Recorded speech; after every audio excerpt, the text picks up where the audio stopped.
Diddy was just sentenced to 4.5 years in prison after spending his entire adult life torturing women and children. The most powerful men in the world are doing everything they can possibly think of to prevent the Epstein list from coming out because they have spent decades abusing women and children. A rich and powerful pastor and Trump's spiritual advisor just got carted off to prison after sexually abusing a female child who is now in her 40s and has been fighting decades for justice for herself and likely other victims. The Catholic sex scandal in the church that was broken wide open and documented by the movie Spotlight indicted however many priests for sexually abusing children and women. Trump's wife mysteriously fell down the stairs right before she was supposed to testify against him, and he buried her in an unmarked grave on his golf course. Will Smith has publicly admitted, not once, not twice, not even 3 times, multiple times, that he was not a good husband to Jada, and that in his pursuit of becoming one of the biggest movie stars of all time, he abandoned her to drown under the weight of motherhood and abandoned her own career in order to be a good wife to him. He has openly spoken about this. He has admitted it in his book, and yet people still hate Jada and blame her for causing Will pain. Okay.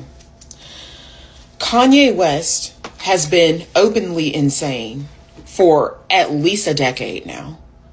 He has named his 12-year-old daughter as one of his top enemies, publicly harassed and abused his wife, particularly when she was dating Pete Davidson, threw away all of her clothes that she had spent years collecting and loved, and broke her heart because he wanted to dress her up like a doll.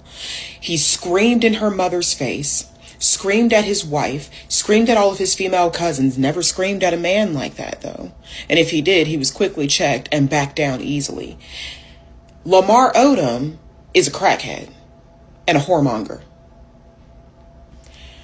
And yet, people spend all of their energy coming after the Kardashian women, who have handled all of this with grace, mind you, and don't seem to do anything but make their money and raise their children. But the Kardashians are witches who are ruining every black man that enters their life. All right. It is commonly accepted behavior for boys to enact psychological warfare on girls, for men to enact psychological warfare on women, pretend to love them, pretend to care about them so that they can gain access to them and use and exploit their bodies and their energy. And people dismiss boys' behavior as boys will be boys, that's just game. And girls' pain as, well, what did you expect? You should have picked better. You should have chosen better. O.J. Simpson murdered Nicole, his wife, in cold blood, got off scot-free because of a team of male lawyers. Women everywhere, of all ages, are starting just now to wake up to the fact that they have spent the entirety of their marriage mothering their husbands, and that their husbands have been exploiting their labor and their love to subsidize self-care because their husbands are codependent man babies.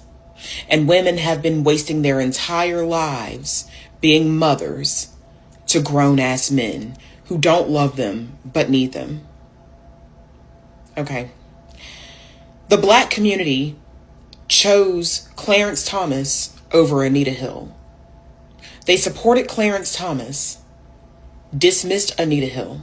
Ayesha Curry has spoken out publicly about how she regrets choosing motherhood and being a wife so early in her life, because now those roles are irreparably fused with her identity. And now she's having an identity crisis in her 40s because she doesn't know who she is outside of being Steph Curry's wife. And people are calling her ungrateful and saying that she's jealous of her husband. What do all of these things have in common? What do all of the things that I just named have in common? They drove Britney crazy. They called Beyonce a witch. They killed Marilyn Monroe. What do all of these things have in common? I'll let you answer that for yourself. I'm not going to spoon feed you the conclusion, but I will give you a hint. It's a lot more insidious and complicated than people just hate women.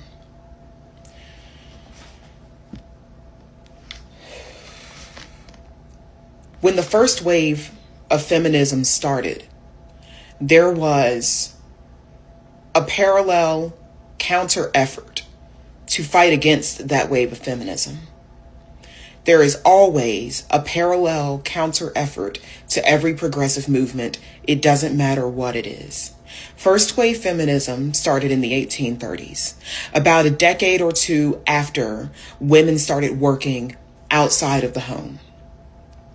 They started working outside of the home because the Industrial Revolution was starting. And so textile mills needed workers. And textile mills were made up of 80 to 90% of women workers, low-wage, poor women who would work in insane conditions to make 25 cents after 16-hour days. They would wake up at 5 a.m. They would stay at work until 7 p.m. and have a half hour for lunch and dinner each. And they would do all of this work standing in an enclosed room with cotton filling the air and fumes from oil lamps heating them. Terrible working conditions. However, for the first time, women were starting to work outside of the home. What did this mean? Women also, they weren't just working outside of the home as textile workers. They were working outside of the home. They owned taverns. They were bakers. They were seamstresses. They were shopkeepers, innkeepers, tin workers, brewers, tanners, rope makers, lumberjacks, printers, morticians, woodworkers, staymakers. Women had plenty of jobs outside the home. Women have always worked. But when women started working outside of the home, men started freaking out. Men are always freaking out when it comes to women. Why did men start freaking out? Because their physical control over women started to slip. It was really, really easy to control your wife when she was cooped up in the house all day. It became harder to do so when she could go out, join the world, and make some money. Notice I didn't say make her own money, because in these days, in the 19th century, any penny a woman made was automatically deemed to belong to her husband. Men owned us. Whether you were black, whether you were white, you were owned by men, period. And so when women started working outside the home and men started feeling their physical controls slip away, what did they do? They started implementing ideological controls over women. There was complex movement in different directions. Now, women were being pulled out of the house and into industrial life, while at the same time there was pressure for women to stay home where they were more easily controlled. The outside world, breaking into the solid cubicle of the home, created fears and tensions in the dominant male world and brought forth ideological controls to replace the loosening family controls. The idea of the woman's place, promulgated by men, was accepted by many women. Alongside the growing feminist movement, the very first wave of feminism, there grew a counter movement that was dedicated to reminding a woman of her place in society. But I want to point out, so what we are stepping into right now in 2025 is fifth wave feminism. That wave of feminism is a decolonization of the mind, but I'll get to that later. First wave feminism was simply women trying to convince everyone around them that they were human beings. That was it. That was it. Rights were out of the question. Equality, absurd, outrageous to the common mind. First wave feminism was women trying to remind people that they were human beings. That's where we had to start, from literally nothing. In Chapter 6 of Howard Zinn's A People History of the United States, titled The Intimately Oppressed, we start learning about women's history.